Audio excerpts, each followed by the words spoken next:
Ooh, I am actually gonna watch this movie in theaters. Supergirl movie actually did not disappoint. I actually liked it. It was a cool movie. Lobo did his thing. Mortal Kombat X, on the other hand, that was by far the worst movie I done ever watched in theaters. And I forgot what that one movie, The Monkey Box, was, and that whole Good Fortune movie with Keanu Reeves. Even though we're not even gonna get into those. That movie was so bad. I'd never seen a movie that I just hated from start to finish, bro. That movie was terrible, bro. Mortal Kombat 2 was terrible. I will really make a review on it, bro. That was terrible. Spider-Man Brand New Day got Peter Parker broke with no family, no hoes, and getting beat up by 17 different villains. This movie is easily set up to be the best Spider-Man movie of all time. Yes, better than Spider-Man 2, where Tobey was beefing with an obese scientist. And yes, better than Into the Spider-Verse with that black Spider-Man who should be rapping or playing basketball instead. That right there is what you call a hot take. Like saying mustard is better than ketchup and The Rock is talented. I asked you guys over by my community tab to hit me with your best movie hot takes. I picked some of the best to react to, and let's get to it. Hey. This first one is from Chase.M1207. He said, Spider-Man Homecoming is the top 3 live-action Spider-Man movie, and when Brand New Day comes out, it will be the best Spider-Man movie ever. Brand New Day being the best Spider-Man movie of all time when it comes out is what I used for the intro. And yeah, that's definitely a hot take. If you guys have seen my ranking every Spider-Man movie video, is it hard to make? Like, all you gotta do is focus on Spider-Man. These whole other ones been having, it's just been a lot. Spider-Man Brand New Day, Spider-Man Homecoming, Spider-Man Into the, like, come on now. It's been a lot. Can they top the 3 Spider-Mans? I don't think so, respectfully, but Spider-Man 2 and Into the Spider-Verse as the 2 best Spider-Man movies ever. So for Brand New Day to surpass either one of those movies, for me, it's gonna have to be very special, no Ed. Brand New Day does have promising signs. Ned is expected to have a record low screen time in a Spider-Man movie. We're getting Bruce Banner, but move to the side, nigga, cause we not here for you. We here for the Hulk, but not the dweeb Hulk taking selfies and shit. We got Rage Hulk. He's back. Like I said, they're finally seeing them numbers dropping, and they're like, oh damn, we really gotta bring it back. For the first time since I believe the Infinity War intro about 7 years ago. That was so long ago. Back then, Zion Williamson was the next LeBron, and now he barely plays hiding soda cans in his bathroom. The idea of seeing Spider-Man versus the Hulk for even more than a few minutes might make this movie a 10 out of 10 just off that alone. We're also getting the Punisher in this movie, and now you gotta fight somebody with eyesight, pussy. And it seems as though they're gonna be working together reluctantly, constantly arguing and bickering, but on the same side of things. Kind of like Wolverine and Deadpool. So that'll be a very interesting dynamic to see how it gets played out. The MCU, remember, they had introduced Scorpion at the end of Homecoming 28 years ago, blew the dust off that nigga and said, oh shoot, let's bring him in this movie. We're also getting Tombstone for the first time. Hopefully this Peter Parker lasts longer than the spectacular one. Better not let Tombstone see Miles Morales in this movie. He's gonna talk to bro like this. I love black people. I hate incompetent, itch Negroes like you. We're also getting The Hand, Spider-Man versus fucking ninjas. Mind you, Jackie Chan and his stunt crew are working on the action in this film, with the director of this movie, Destin Daniel Cretton, being the same man who directed Shang-Chi. So we may be looking at top 1 Spider-Man action. There's also the mystery character that Sadie Sink is playing, which too much villains in this movie, setting up mutants in the. Like, how is the Scorpion tying into the Hulk, tying into this mystery? It is a lot of villains. MCU, you could also make the argument this is the best live-action Spider-Man suit of all time, and Peter didn't need to let Iron Man crack for it. Finally, he made that shit himself, like how Spider-Man should. The premise seems interesting. It looks like Peter's powers are taking over him. This movie does have the makings to be the best Spider-Man movie ever. It do. So I understand the take, but because there seems to be so much going on, there's also a chance that this movie ends up being a complete mess, like TASM 2 and Spider-Man 3, where they tried to do too much in one movie and not one single thing except getting across the fact that Mary Jane is a bitch got the attention it needed. Bro, So this yeah, is definitely a back-to-back hot take, but I see videos the where people avenue for hated this to on end up MJ, true. bro. Next up, we got one from Tasman Tunstall 9252. Yes. Henry Cavill's portrayal of Superman is overhated, and Zack Snyder's DC universe deserves more love. Bro, that is way better. Man, I do cannot we have cap. a Snyderverse cultist over here? Let me guess. Bring back the Snyderverse? Let it go, bro. It's over. I'm joking. I ain't saying bring back the Snyderverse, but definitely bring back Henry Cavill, bro. Man of Steel was actually a good movie to me. I can't have it. I'm not gonna put that on you.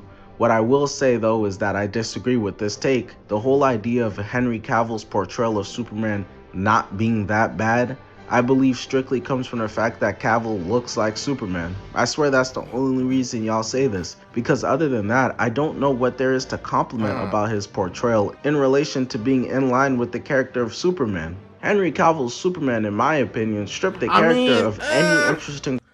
I mean, the emotional side, I guess, that's exactly, so he is quite literally the... I don't know. They did strip like him from he looked like he did not have no emotion. He had. He has none of the traditional warmth, optimism, and charm. Watching Henry Cavill on screen was like watching that plank nigga from Ed, Edd n Eddy speak. Straight cardboard personality, a lamppost with a cape saving people is what he was. They portrayed him as an overly brooding, isolated figure who looked the classic Boy Scout personality, but wasn't anything like that. Henry Cavill was like if Bruce Wayne was Superman. David Cornsweet is how you play Superman. He straight mogs Henry Cavill. He has a mesmerizing, powerful presence like how Cavill did, but that's what I'm saying. Y'all are talking about the Snyderverse. No one is talking about the Snyderverse, I'm talking about Man of Steel. He had emotion in that, respectfully. I don't know about this whole Snyderverse where he acting like a brick wall. David balances it way better with a sense of warmth and hopefulness, a nice smile and sincerity. David Cornsweet's approach is very refreshing because his Superman gives off the impression that he really does love using his powers to protect and save everyday people. I can imagine feeling like I'm safe from everything because Superman's got me with David Cornsweet. With Henry Cavill, I don't get that vibe at all. That nigga Zack Snyder thought being a beacon of hope was corny and not cool enough, so he had to emo Superman.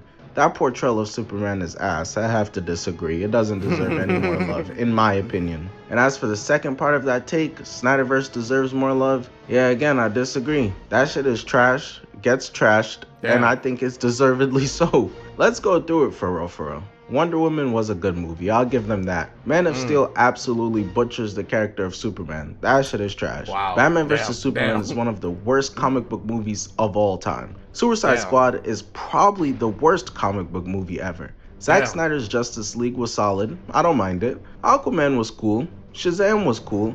Shazam 2 was a big heaping pile of Will Smith music. Black Adam was so bad I couldn't believe my eyes. Aquaman 2? Yeah, I see The Flash? I'm not really seeing where the Snyderverse deserves love to be getting more of it. This next one is from is_season. They need to stop making Monsterverse movies. Oh, like it's the same Godzilla? Shit every time. Kong just trying to live his life and the writers are doing him like Peter Parker. Zilla just out here being a bully and they got the same shared threat that makes them team up. It's washed and overplayed W fights, but come on, I've had enough of this shit now.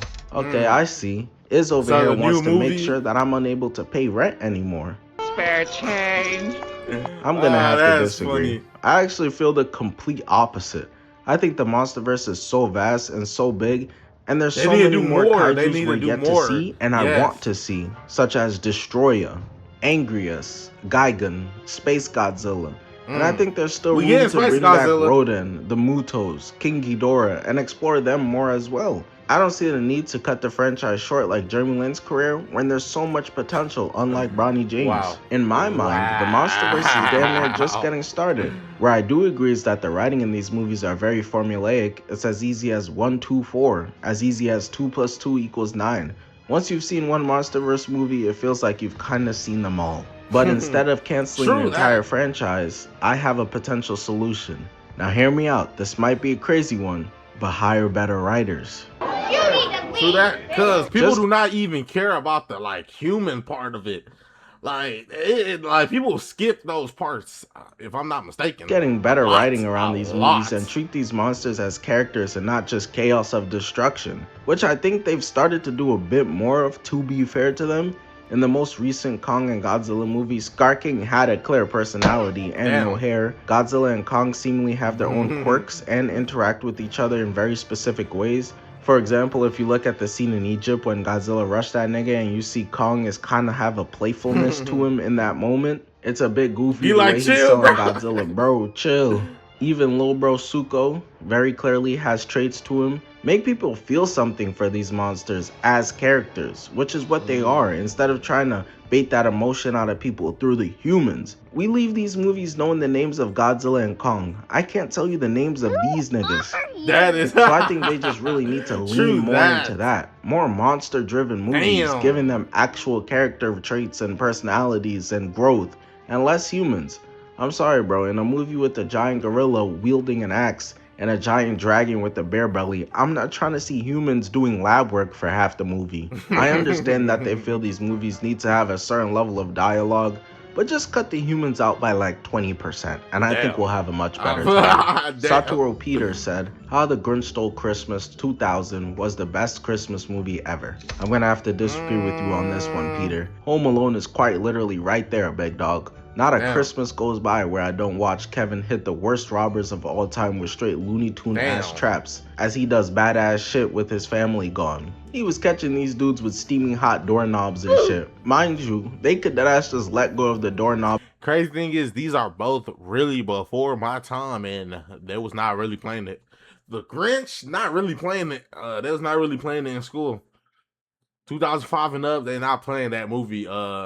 Home Alone, that too, they was not playing that in school, because you gotta realize they will play half of the movie in class, and then you will leave and you will never see that show again, never see that movie again at any point, but just chose to if keep you're interested in it, then you watch it at home. It's just such a cozy movie, perfect for that Christmas vibe, under the covers, keeping the cold out with some hot cocoa.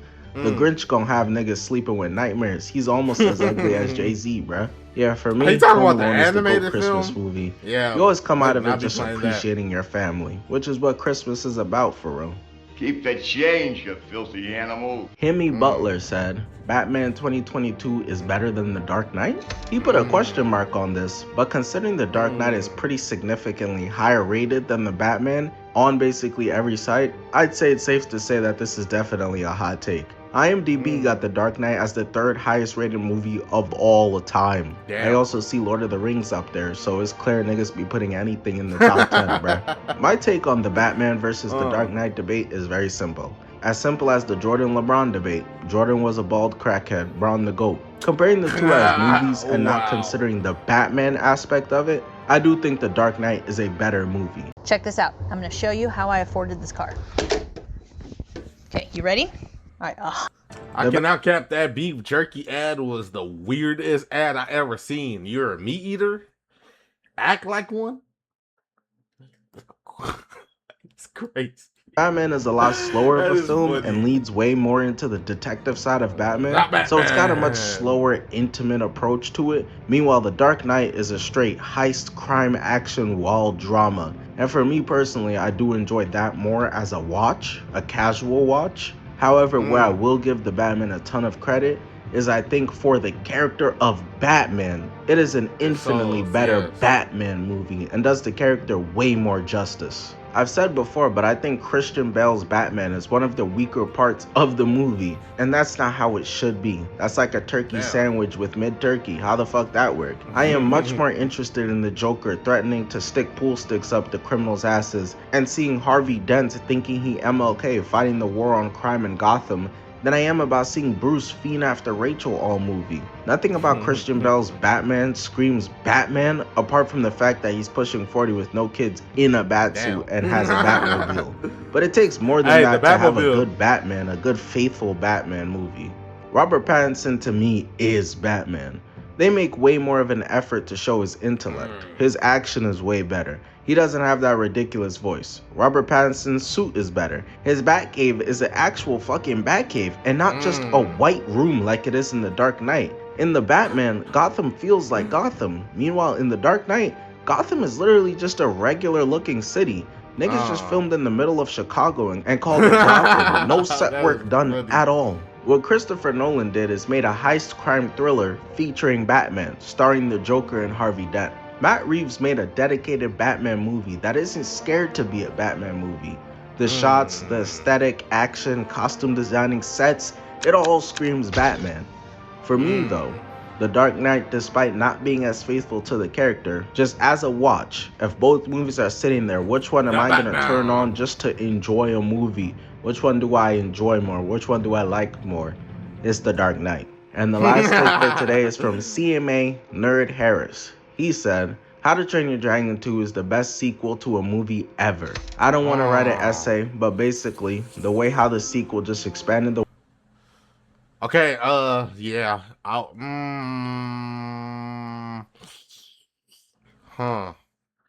would love for you to put the sequels on like a screen. I would love for that, so I could just be the one to judge. But yeah, DreamWorks was cooking. That was in their bag. Kung Fu Panda 2 is damn near second. I would definitely say second. You can't put it first.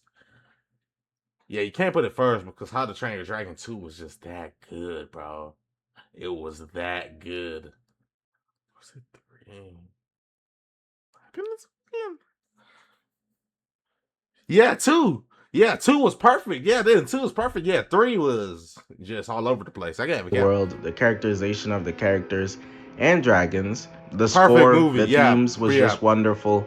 And I also felt a conclusion while also they did not. What they did not have is a trilogy. They didn't have a good trilogy. Respectfully to me, How to Train Your Dragon did not have a good trilogy. Kung Fu Panda, on the other hand, they had a perfect trilogy. Come on now.